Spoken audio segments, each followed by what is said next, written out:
Chapter 15, Freedom from Our Hurts. I am the prodigal son every time I search for unconditional love where it cannot be found. Henry Nouwen. Catastrophic experiences or negative events are the seeds, the very existence or essence of the ultimate spiritual experience. Within it and following it to its very center core, totally walking off the cliff in total abandonment, the full surrender to God of the experience is the very seed and cord of all that which the spiritual seeker has been searching for all along.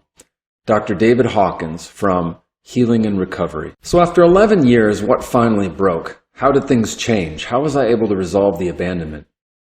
It was a regular day just like any other, but an awareness finally came that it was really time to sit down and process through what really happened to me when I was a child, and then later in college.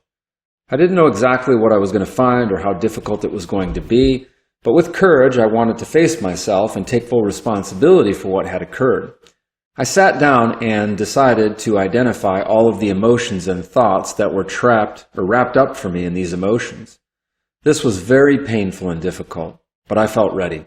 Just the simple act of sitting down and being honest with myself about all of the things I felt was refreshing in and of itself. Many people find it difficult to be really honest with themselves and even more difficult to be honest with God. If we are angry with God, most don't feel the inner freedom to be able to voice this. Additionally, many feel guilt about being angry at God. In the Bible, we have an awesome example of someone who was brutally honest with God, David. God wants us to be honest. We can be just as resentful, bitter, and unforgiving with God as we can be with anyone else.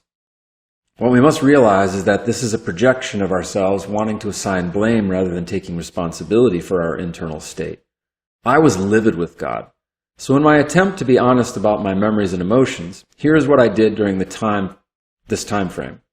First, I decided to write down the emotions which captured and summarized what I felt and experienced in each of these two memories. Eventually, I did this for all of the negative memories I had from the past, which was hundreds.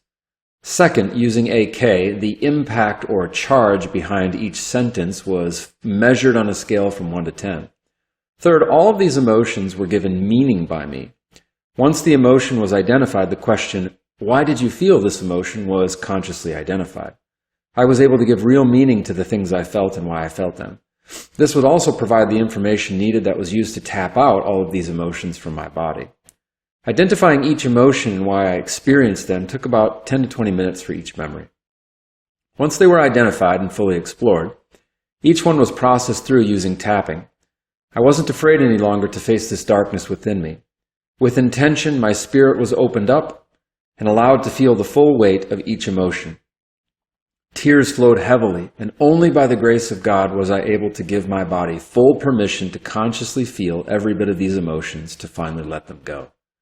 Some of the phrases below took many rounds to process through due to how heavy they were felt. It took about 3 hours to process through each of these memories. Tapping through the bee sting memory. The first memory that I tapped through was the one of getting stung by a bee at the age of 4. Below are the phrases that I used to tap through every emotion, thought, and agreement in what I had made in this memory. I gave each emotion or thought a number in terms of how intensely I felt each one. I continued tapping through each one until I no longer felt the emotional energy sitting behind each one. Altogether, it took me about 3 hours to process through this memory. I honestly didn't know if this was going to work or not when I first attempted it. All I did was have faith and trust that it was going to work. Some of the emotions were so heavy and I felt like I was going to drown in them forever, but with continued intention and courage, they all began to subside and disappear. I tenaciously tapped at least 9 times on each point while I repeated the whole phrase. After tapping through all 9 points, I would stop and take a deep breath. At the end of each round, I would check internally to see if it was the same, worse, or better. Here are the things that I tapped through in that memory. Number 1. Even though the stinging pain in my foot is excruciating, I deeply love and accept myself. Number 2. Even though bees are terrifying and inflict pain, I deeply love and accept myself. Number 3. Even though I feel so powerless to do anything about the physical or emotional pain, I deeply love and accept myself. Number 4. Even though I am trying so hard not to be weak or vain right now, I deeply love and accept myself. Number 5, even though I feel so ashamed and silenced by my mother, I deeply love and accept myself. Number 6, even though I feel so hostile towards my mom and want to push her away, I deeply love and accept myself. Number 7, even though my mom abandoned me, I deeply love and accept myself. Number 8, even though I don't deserve my mom's love, I deeply love and accept myself. Number 9, even though I am worthless, I deeply love and accept myself. Number 10, even though I am so stupid and feel guilty for having stepped on that bee, I deeply love and accept myself. Number 11, even though life is painful, I deeply love and accept myself. Number 12, even though I deserve bad things, I deeply love and accept myself. Number 13, even though it's not safe to freely express myself, I deeply love and accept myself. Number 14, even though I can't trust those closest to me, I deeply love and accept myself. Tapping through feeling abandoned by God. Below are the thoughts and emotions that I felt about the memory I had in college. I worked through this memory a little differently. It just felt appropriate to list all of the thoughts I had about what happened in the memory first, and then work through the emotions. I just let myself go and thought and felt through each of the things as long as was necessary. This memory also took about 3 hours or more to work through. Even after 11 years, I could still intensely and consciously feel these things because the memory had occurred for me as an adult.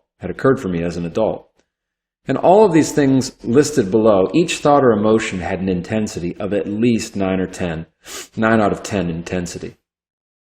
My thoughts about God abandoning me in college. Number 1, I felt like God didn't listen to me. Number 2, God is distant and far away. Number 3, God is a liar. He says he will never leave us or forsake us, and that is total nonsense. Number 4, I feel forsaken and forgotten. Number 5, my voice isn't important to God because he's not listening to my pleas for help. Number 6, I am not important to God. Number 7, he left me to drown spiritually. Number 8, he stopped talking to me. Number 9, he abandoned me. Number 10, he hurt me by not responding. Number 11, God is mean and cruel. Number 12, he must be punishing me for my sins. Here are the emotions I felt towards God in order of importance in this memory. Number 1, abandon. I feel like I'm 4 years old all over again. Almost everyone has abandoned me, including you. Number 2, hard-hearted. My heart turned to stone and grew cold because of you. My feelings were callous, and all the tenderness that I had towards you left me. Number 3, unmerciful. You are unmerciful because you didn't take pity on me and help me when I begged you for 11 years. Number 4, uncaring. How can your silence be caring for me? How can you expect to have a relationship when you don't care about me? How can a father care for his children without communicating with them? Number 5, contempt. You are worthless, despicable, and not even worth consideration anymore. So I will forget you as you have forgotten me and left me to die. Number 6, rage. Anger doesn't even begin to describe what I feel towards you for leaving me all alone. Number 7, pain. Nothing has been more painful than not having you in my life. The pain in my soul is beyond excruciating. Now I'm just numb and existing. Here are some of the ultimate negative thoughts, the things that we tell ourselves about what we go through, or agreements that we make about things. Number 1, God is a liar, can't be trusted, and is never going to be there for me ever again. Number 2, everyone is always going to abandon me and I will be alone forever. Number 3, I will never open my heart to anyone ever again. Number 4, I am terrible and shameful. Something must obviously be wrong with me. Number 5, I am not good enough. Number 6, I deserve only bad things. If it seems as bad reading through this as it really was, then you're starting to see why the depression was so intense. This is a glimpse into the darkest recesses of my soul and the baggage that I carried around for 11 years and beyond. Letting this all go was the most freeing thing I had ever done. In exactly the same way as the first memory, I followed the same format and started tapping. To give an example of how the above was processed through, the first statement, "I feel like God didn't listen to me," will be used. The setup statement went as follows: "Even though I feel like God didn't listen to me, I deeply love and forgive myself." I tapped on each point at least 9 times. After tapping through all 9 points, I took a deep breath. After every round of tapping, the thought or the feeling was assessed to determine if it felt like it was the same, worse, or better. I simply asked myself at the end of each round, "Do you feel this is better, worse, or the same?" Much of the time in both of these memories, even after tapping on something for a long time, the emotions seemed to remain the same. I was letting go, but each emotion was so intense that I didn't seem to make much progress at times. Eventually, every emotion and thought would begin to diminish and disappear. At times, a person can identify an emotion at a 7 out of 10 in intensity, but once they give their body permission to fully welcome it, work through it, and feel it completely, it may get temporarily worse. Negative emotions are finite things, so if we maintain the commitment to surrender the emotion for as long as it takes, eventually it will release. When it gets worse, what this really means is that one was able to identify with it more strongly. Nothing can actually get worse, but we can open ourselves up to feeling more of something we are holding on to. We simply are just allowing ourselves to feel something more fully. Each one of the thoughts and feelings listed above was tapped out until the energy of them was no longer felt or intuited. Let me give you an example of how the emotion of hard-hearted was processed through. This was done more freely, and I didn't follow the setup statement as I did in the last chapter. Again, it's not what you say, but it is allowing yourself to welcome the emotional energy of something fully and completely. When you welcome something combined with the heart intention to let go, that's when the releasing happens. Tapping is a very free process, so you can use it very freely. With the emotion of being hard-hearted, a round of tapping was done in the following manner. On each one of the 9 tapping points, a different statement was made. When we simply name what this means to us in many ways, it can also help to release the energy of the emotion. Here is what was tapped upon. Top of my head, my heart is hard because of you. Eyebrows, you took all the warmth away from my heart. Temples, when you left me, my heart turned to stone. Back of the head, why did you have to do this to me? Under the eyes, my heart is so hard towards you. Under the nose, just so hard-hearted. Under the mouth, every part of me is callous towards you. Under the arms, I release and let go of my hard-heartedness. Under the collarbone, I release and let go of all hard-heartedness. Then I took a deep breath. After several rounds of this, I still felt the emotion, but it lowered to an 8 out of 10. I still felt it very strongly. It is very important to take a deep breath at the end of every round. Sometimes it is helpful to take 2 deep breaths. Breath in Chinese medicine and other ancient traditions is very powerful. After doing an intense round of tapping, it is important to breathe so that you can feel more grounded and centered. Taking a deep diaphragmatic breath facilitates movement and is also a way of releasing and letting go as we let go of our breath. On the next round, the following was repeated on all 9 tapping points. Even though I feel so hard-hearted towards you because you left me, I deeply love and forgive myself and forgive you. After a couple of rounds of tapping on this, it released much more, down to a 4 out of 10 in terms of intensity. What is interesting about this round is the idea or concept of forgiving God. We may think to ourselves that God cannot do anything wrong, but in my view, God had done me serious wrong. Therefore, I literally needed to forgive God. This may seem like a strange concept, but for many it's very helpful. I needed to let God off the hook. I told him I forgave him and understood it wasn't his fault. All along it was just my emotional expression projected outwards that caused me to think that God had offended or hurt me. The ego and flesh loves to blame everything and everyone for hurts, pains, and offenses. In reality, we end up seeing that on the highest level, we are responsible for our reactions to things, and no one can really hurt us. When we forgive, what we are also doing is taking responsibility for our emotions. We realize that it is not about blame if we want to heal. It is about taking personal responsibility to forgive and let go. This is something that many people have a very hard time with. Our society loves to blame, but we have a very hard time taking responsibility. When we forgive, the person we are really freeing is ourselves. After tapping on all these things, the emotions were no longer felt and they were completely gone. The beautiful thing about memories that is once you let go of the emotions and energy from past events, they never come back. You cannot change the events of the past, but you can alter your emotional perception of them. You have control over the emotional energy that you choose to hold on to as a result of what happened to you. This is what you can let go of and be free from. When people begin to use tapping as a tool, they frequently ask about what to say when tapping. They get concerned that if they don't say the right thing, that it won't work for them. What is said is not important at all as compared to allowing yourself to truly feel what is inside of you.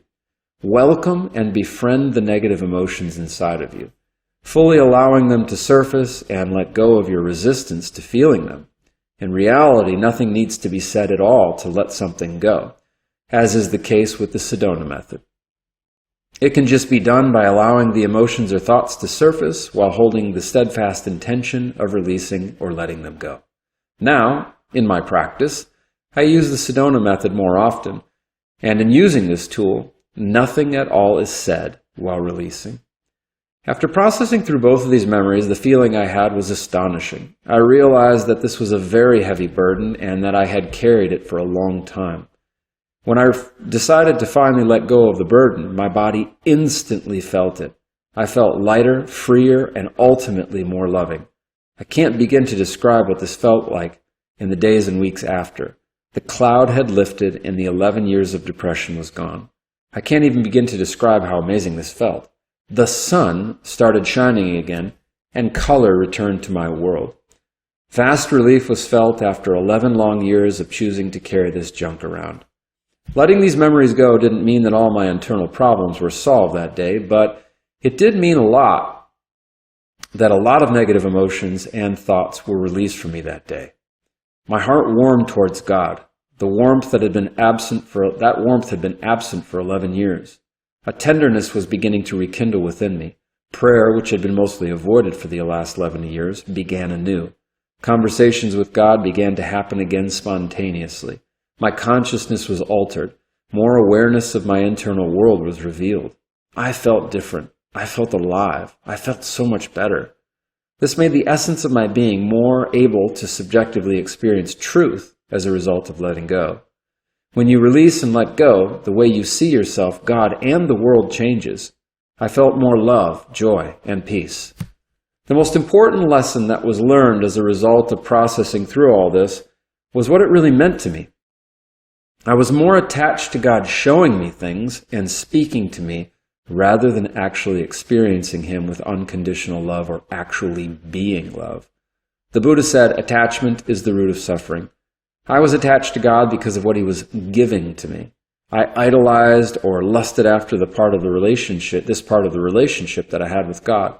But as you have seen, because I was so attached, when the giving stopped, the problem got worse and the suffering began, or it was simply revealed. It wasn't really love that I had or displayed towards God. It was a projection of what I thought He could give to me to fulfill what my ego craved. While I know there was some good inside of me at the time, only by His grace was I able to let this attachment go. A person filled internally with unconditional love does not need to attach to anything because nothing is needed in the world. Love needs nothing because it is whole and complete in and of itself. If one fully experiences the internal presence of God, what else could one really need? This is the essence of oneness in God and the realization of love within. This love is all one really needs in the world. Worth and value are found completely within because love is really all there is as an objective reality. If something is lost and one is truly experiencing a full state of divine love from within, no negative emotions can arise because there's no room for attachments to objects, people, or experiences. This is not normal in the world today, but those with this deep, loving level of consciousness experience this in every moment. Divinity does fully express itself this way in people that are living on this planet currently. It is not very common, though. In such a state, little to no suffering is subjectively possible. Suffering is emotionality. The full expression of unconditional love is not experienced as emotion, but being or beingness. Unconditional love doesn't need or want anything. It is fulfilling in and of itself, which is why it is one of the primary qualities of God. God doesn't need or want anything. He is completeness. Dr. David Hawkins states, "The more evolved the person's level of consciousness, the less the pressure of needs. With major evolution, wants and needs disappear because the satisfaction arises not from what one has, but from the realization of the source of one's existence, which is therefore not dependent on any externals or artificially altered brain physiology. The culmination of life led me to see myself loud and clear, in bright colors, in this brutal event. This experience in college served as the perfect way for God to communicate and speak. I just didn't know how to listen for a very long time.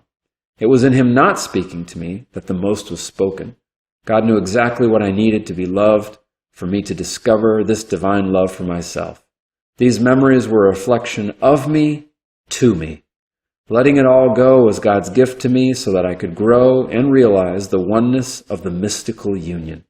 This experience was now looked upon with gratitude. The best part is I rarely, if ever, feel abandoned or deserted now. It is simply not a part of me anymore. I feel more and more complete because I experience Him more as the completeness that has always been me. I'm not perfect and have many more things to work through, but so far letting go has been amazing and life-changing."